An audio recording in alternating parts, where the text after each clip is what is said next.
I couldn't think of an intro.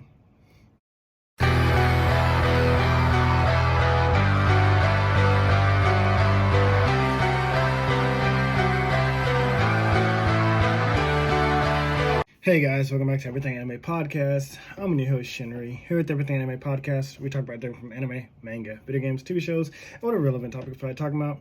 Today's video is on Demon Slayer chapters 179 to 183. And I call this, We Have to Get Muzan Outside. Boy, from here on out, 179 to 205, what's that, 26 chapters of fighting Muzan? Pretty impressive. 26 chapters taking the main villain. I love it. Well, not all the way to the main. 20 to 23 chapters taking the main villain. Still pretty good. So, as you guys know, as I said in the previous video, I've actually finished Demon Slayer. These are the notes I took while I was reading Demon Slayer, and as I do with my videos, I make notes and then I usually stop, make the video to talk about it so I can speculate, see what happens next. But because I was so close to ending Demon Slayer, I said, let me go ahead and finish this now. So these are the next five chapters I finished before I kept going. So we're going to break these down right now. So there's 2 Demon Slayer videos left. So as the battle comes to an end, Saname, Gome, Tokito, and Genya, who just defeated Upper Rank 1, are like exhausted, but Saname still wants to fight. He's like Rock Lee after like Gaara like crushed him, and like, you know, he beat up Gaara for a while, but then like, you know, Gaara crushed his right arm, right, like his body still wanted to fight. That's Saname. Saname is frenziing. He still thinks that Upper Rank 1 is there. He's like trying to attack open air. His brother Genya's died, Tokito's died, like he's just going crazy. And Gayome grabs him. He's like, look, it's over. Upper Rank 1's dead. Your brother's gone. I'm sorry. Tokito's gone. I'm sorry, but like the battle's over. So that was pretty sad. Though, as Genya is dying, well, I think Genya's dying from blood loss, and he's not dead yet. And as he's dying, he's clinging to life. He asks Gayome to carry him over to his brother. He's like, I want to spend my last few moments with my brother Saname. Again, very great full circle moment. I love that these two amended their relationship in the end. It's very good. And Saname is unconscious at this time because like Saname was frenziing. He wasn't conscious when his body was just moving on its own. So he's unconscious the whole time that Genya's dying next to him. And then Gayome gives him like another moment to themselves, and he goes over to Tokito in his final moments. And before like they share like this last little banter, Gayome's like basically like, your battle's over, man. You won. You helped us take down one of the ultimate demons. Get you some rest. And he closes his eyes. And this is one of my 4 favorite characters. It's Tokito, Tengen, Zenitsu, and the Wind Hashira. They're my 4 favorites. I know Inosuke's funny, but he's not one of my favorites yet. Well, he could be. But seeing Tokito die really hit me because I was like, man, that was one of my favorite characters. And I was afraid like who else could die. And that's always great in a story. If every character is practically able to die, there are a lot of stakes. These are stakes. Boruto BV has no fucking stakes because nobody fucking dies. And it's not someone has to die, but there has to be a threat level. There is no threat levels in Boruto if all your villains can be stomped on by Boruto before he even does anything. And he did nothing, still. But yeah, that was really sad. And as Tokito dies, he finds his twin brother in the afterlife, and it seems like another sweet moment. But the twin brother's actually angry. He's like, why did you die? I didn't die, so you would die too. I died. I mean, well, he didn't die, so the brother died. Like, they both got attacked by a demon leaving the door open. But he's like, I wanted you to live. I prayed to the gods that you would live. Not so you would become a demon slayer and die. I did it so that, like, you could live a happier life. Like, I didn't want this for you. I didn't want you to become a demon slayer. You became a demon slayer. And we know in that one flashback, his brother smiled at him. Like, that one flashback, the spirit of his brother smiled at him. But, like, the fact that he died so early, he's like, we died at 11 years old. Like, this is not fair. Or I died at 11 years old. Like, you're too young. You're 14 years old. Which I didn't realize he was that young. He's that fucking teenager. I mean, I know they're all basically teenagers except Gayome, who's like, you got an old man who's only 27, so, which I thought he was in 30, but whatever. I was like, yeah, he's like, it's not fair. Why did you have to die? And, you know, but eventually, like, they bond and they share a moment, and their family comes. We didn't see Genya sadly pass away before Saname's eyes, and the true feeling comes out. Like, he says he loves his brother. He admits it out loud. Everything his brother had bottled up for years comes flooding out at once, and he cries, and it's very sad. Like, again, these are characters that, like, I grew attached to over 200 chapters. Yes, I read it all in a pretty quick, fast pace, but I had actually watched up the Demon Slayer up to the Hashira Training Arc movie, and then I kept going from there. So I felt all the emotions of those characters because I grew attached to them. I mean, obviously, you read them weekly, and you're waiting months for chapters to come out. Like, you were more attached to them because you had years with them, whereas I had, like, a couple months with them. Or weeks towards the end, but months before that. So I understand, like, the real attachment to these characters. And it's still great. Now, not that Saname needed a pep talk, but Gayome reminds him, like, hey, I know your brother just died. I know Tokito just died, but Muzan's still out there. Get up. We got to go. This is not over until Muzan is dead. And if Muzan escapes tonight, we will never get another chance. We are dead. We are exhausted. Either Muzan's going to survive the sunlight, he's going to get to Nezuko, or he's just going to get away, and then he'll create more demons, and we'll have more. We have to finish this tonight. Like, don't let their deaths be in vain. As news spreads by Crow, Tanjiro breaks down crying, of course.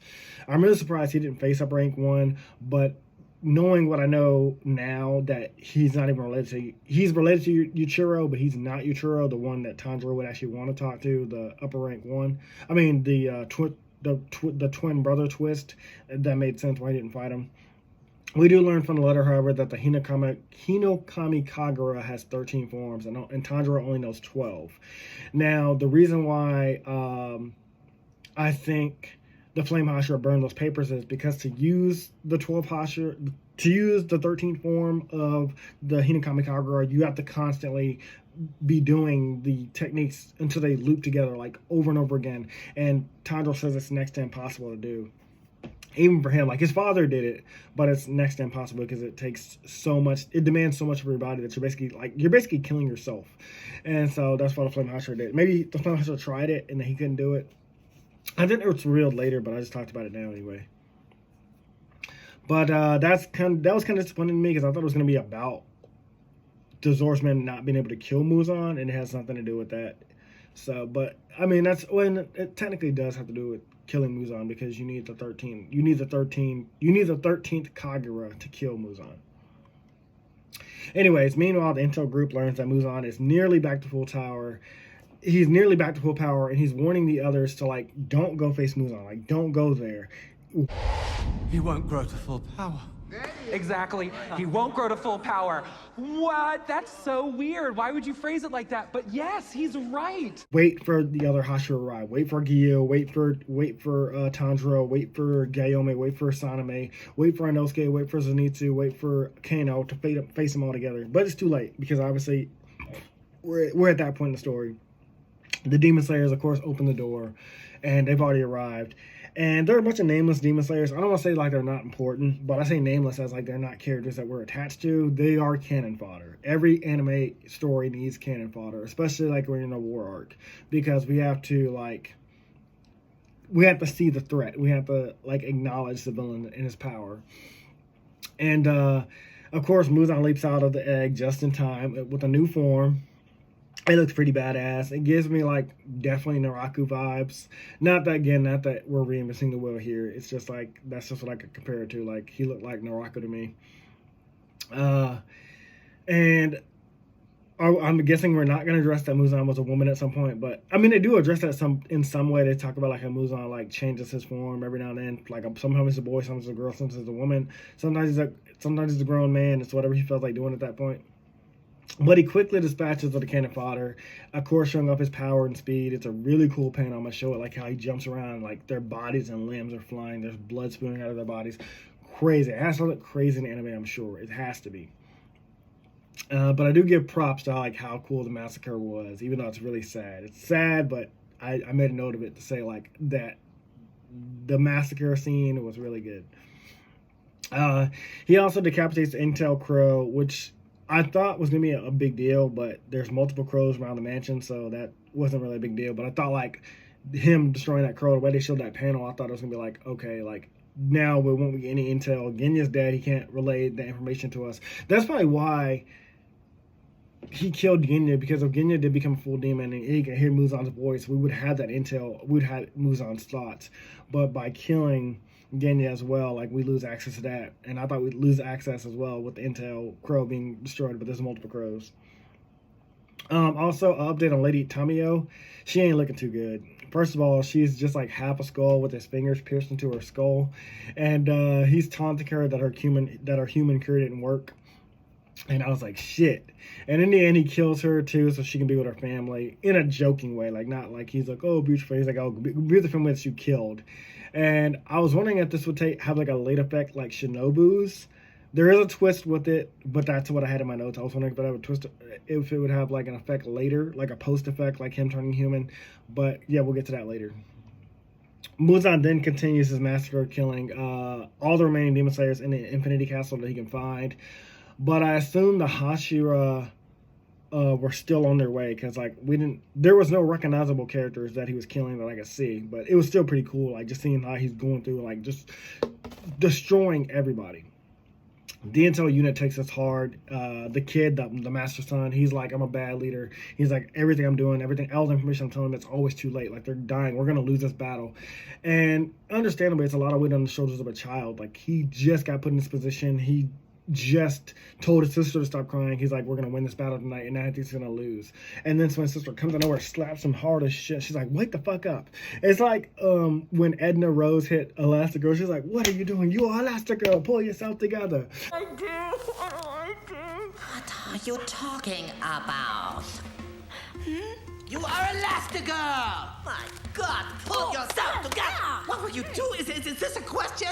You will show him you remember that he is Mr. Incredible, and you will remind him who you are. Well, you know where he is. Go, confront the problem, fight, win! And call me when you get back, darling. I enjoy our visits. I mean, obviously, like, she's not saying that, but she is like, hey, look, we cannot lose tonight. Get your head in the game. If Muzan escapes, everything we've done is for naught. The Zorsmith village has already been found. It's nearly been destroyed once. We don't have time to train new demon slayers. We don't have time to train new Hashira. We have to defeat Muzan tonight. Get your shit together. Really cool. Really powerful panel. Again, I understand, like, it's a lot of emotion because they are children, but that is a lot of weight on the child. They have to win tonight. This information gets back to Michiru and Igor, who are still fighting against the ukulele player. And they mentioned she's not dangerous. She wasn't giving me dangerous anyway, but it's just annoying as fuck to cut off her head because, again, like, she opens all these doors and she can move the castle around at her will and move like it's her own arms and legs. And she's just chilling in, like, one spot anyway. So, like, if we can just get close enough to her, we can kill her. And that's when somebody grabs one of them off screen, and that's all we see. Now, I thought this could have been Tengen. I thought it could have been Rengoku's father. Like, I thought maybe they joined the fight. Spoiler alert, they do not join the fight at all, ever. But I just thought they would. And that's kind of funny because, like, they were shown in a panel guarding the intel unit, but the intel unit's never in danger, and they don't do anything in the whole war. I wish they had given them something to do, but it's fine.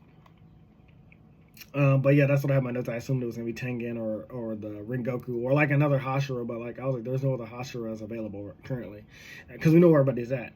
Meanwhile, Tanjiro finally comes face to face with Muzan again after their first meeting. So Tanjiro hasn't seen Muzan since that, not the entertainment district, but that one city, the first time we went to a city. I wish they had more interactions. I wish he had seen Muzan like more than once because this is the second time he's laid out on Muzan. Muzan's in like a new final form. Now, but I mean, it's fine. It's a short anime section manga. It's fine. But I just wish they encountered each other more. Like maybe like one at a time. And like Tanjiro, like not almost won, but like maybe lost. But just to see like how much stronger Muzan is than him, and Muzan's just like, you're not even worth the time. And then like they fight again. I wish something like that had happened. He's immediately overwhelmed, though, by the difference in their power and overwhelmed with fear. Understandably so. You nearly lost against Asuka. You didn't even face upper rank 1. That took 4 Hashira to fight. So, like, and you saved your ass against Asuka. So I was like, yeah, it's understandable that Tanjiro was, like, afraid of this guy. This guy is way the strongest of all. He's the one that turns your sister into a demon. He's the one that, like, kills your family. He's the one that created all these demons. Like, he is dangerous. He's basically the devil of this anime. So, like, I was like, I understand why you're afraid. What steals himself, though, is the memory of those that did die, though, and his sister Nezuko, who was turned into a demon. So, like, Tanjiro's like, I have to win this fight. I have to kill you no matter what. Like, even though I'm afraid to fight, I have to fight. Muzan kind of berates him, though. He's, like, not even interested in Tanjiro. He's like, why are you always bitching about the family I killed? Like, oh, you killed my father. Oh, you killed my best friend. Oh, you killed my dog. You're alive. Move on with your life. Be lucky I didn't kill you. This is something I mentioned earlier in the previous video, like, where, like, I think Upper Rank 1 was basically like, oh, be lucky that you never encountered demons in your entire life. Like, be lucky that you survived. Just go on with your life. I'm bored of this shit. Like, I'm tired of fighting. That's basically what Muzan's saying. And I was just like, there's a meme of this like, when the guy that just killed your sensei is just standing there and, like, the character's eyes are wide and, like, looking like, this motherfucker just killed my sensei. He's just standing there talking. Like, it gave me that. And that was hilarious because it gave me a villain that truly don't give a fuck. Like, Muzan don't give a fuck. He's like, yeah, I killed your people. Who gives a shit? I don't get over yourself. It's like, what the fuck? And his logic is stupid, but in comparison, like, he's been a demon for 1,000 years, so don't expect any sympathy from him. Like, he doesn't give a shit. He likes being killed by a demon is no different than a natural. He compares it like no different than being killed by a natural disaster. He's like a tornado, a rainfall, drowning, a mudslide. He's like, you don't seek revenge on the weather, which is hilarious because I was just watching a review on the movie Twister.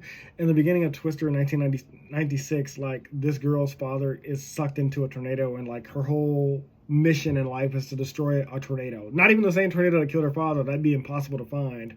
But she just wants to kill tornadoes. She wants to destroy a tornado. And I was just like, that is pretty funny. Like, you want revenge on a tornado. They'd be like wanting revenge on the ocean because your friend died. Like, how do you destroy the ocean? You know, so I was just like, that's pretty funny. But, like, unlike a demon, demons aren't a natural disaster. Like, there's nothing natural about you. And so I was like, you're still contradicting yourself. You still have that Doma, that God and Buddha don't exist, or heaven and hell doesn't exist, but you're a demon. You exist. So, like, yeah, heaven and hell exist. And I will give him, at least he understands, like, they won't give up, even though he understands, like, why they won't give up on the people that love that were killed. Like, he understands revenge. So I was like, I give him props for that. Like, he at least understands. And, you know, when you kill somebody that somebody loves or cares about or it's part of their family, they're going to want revenge. So that makes sense. And I love Tanjiro's response.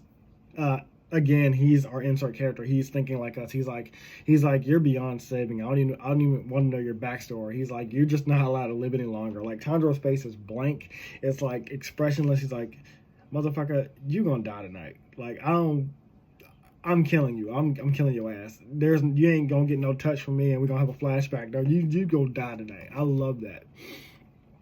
So we already know cutting Muzan's head off doesn't work. So they need a plan to stall him until dawn and drag him out to the sunlight. Now, I was curious, like, how they would do this because, like, I was like, we don't know where the Infinity Castle is, and when we do learn where it is at the end, that was crazy to me. But I was like, yeah, how are you gonna get him out to sunlight? Because, like, decapitating Upper Rank 1 almost didn't work. He killed himself, or he wasn't able to save himself.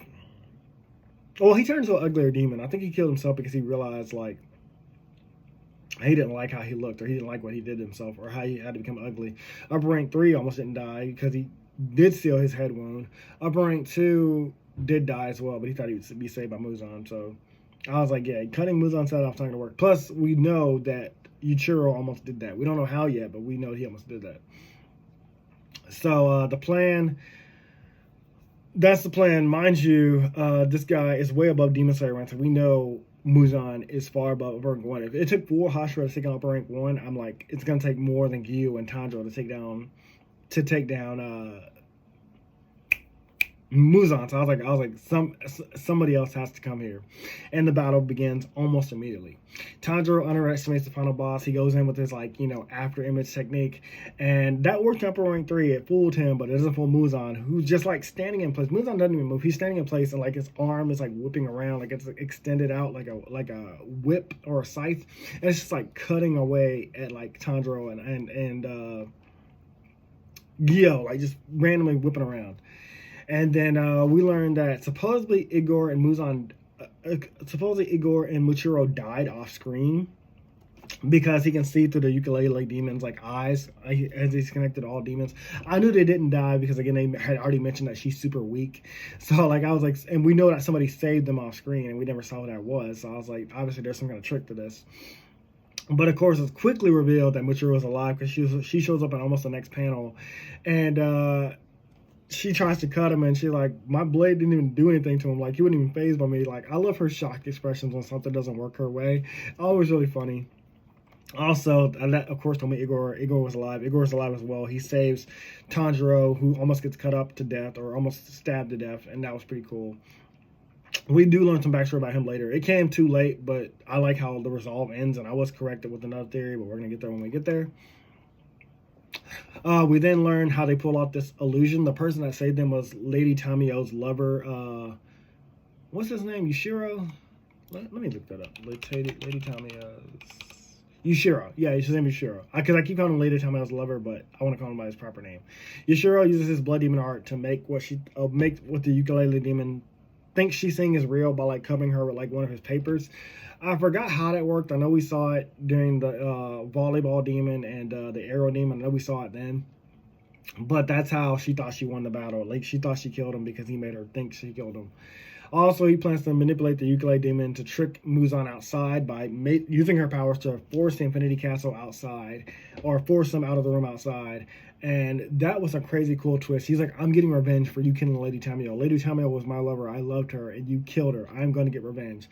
Loved that. Even though he was annoying as fuck, always talking about Lady Tamio and comparing every other woman besides her to be ugly. It was really cute for his character because that is who he is. Unfortunately, I was like, Muzan catches on really quickly because he tries to kill the ukulele demon before Yushiro can use her powers to get him outside. But thankfully, it doesn't work like that because I was like, oh shit, if he already knows what you're doing, we're fucked. You're not going to get him outside that easily. And then becomes a match of, like, if the demon surge can distract Muzan long enough that Yushiro can get him outside. And I love how they do it. Like, Tanjiro... There are so many callbacks. Tanjiro once again like vaults his blade and it goes right through Muzan's head, and that's enough to distract him. He's like, bitch, you just fucking hit me in the head with that fucking blade. This, however, is the perfect distraction because they launched the Infinity Castle, which was hidden underground. So Muzan would have never seen the sunlight because the Infinity Castle is in the ground itself, and they rise to the surface in like breakneck speed. And that's where I ended the chapter. I was like, this is the perfect stopping point. I did finish. I kept going. I kept reading because I was excited. But I said, this is the stopping point where the video is going to be. So this is probably the shortest Demon Slayer video we've ever had. But it was really great. And I actually had intended, what chapters are these? 183 to 205. I actually intended to finish all 12 chapters, 12 or 13 chapters in one video. But something happened towards the end where I was like, okay, this is another major stopping point. So we'll get there when we get there, and I will include the one shot when I talk about the final the ending in the final video. So, anyways, that's all for this video. See you guys in the next one. Talk to you later. See you later. Bye. Hey guys, this video was sponsored by me, the author of the Shinry series, the Chronicles of Wayne, and Monsterverse. So I figured I'd do this outro a little bit different by showing you guys what you guys would be checking out. So the Shinry series starts with Book 1, Shobu Samurai Project Aryoku.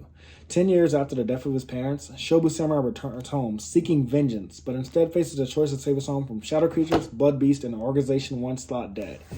Shinry's Shobu Samurai starts at $9.99, and if you love anime, manga, Naruto, One Piece, Bleach, Yu Yu Hakusho, Fairy Tail, Shaman King, Rave Master, Zatch Bell, anything like that, the Shinry series is definitely the series for you. You'll definitely want to check it out.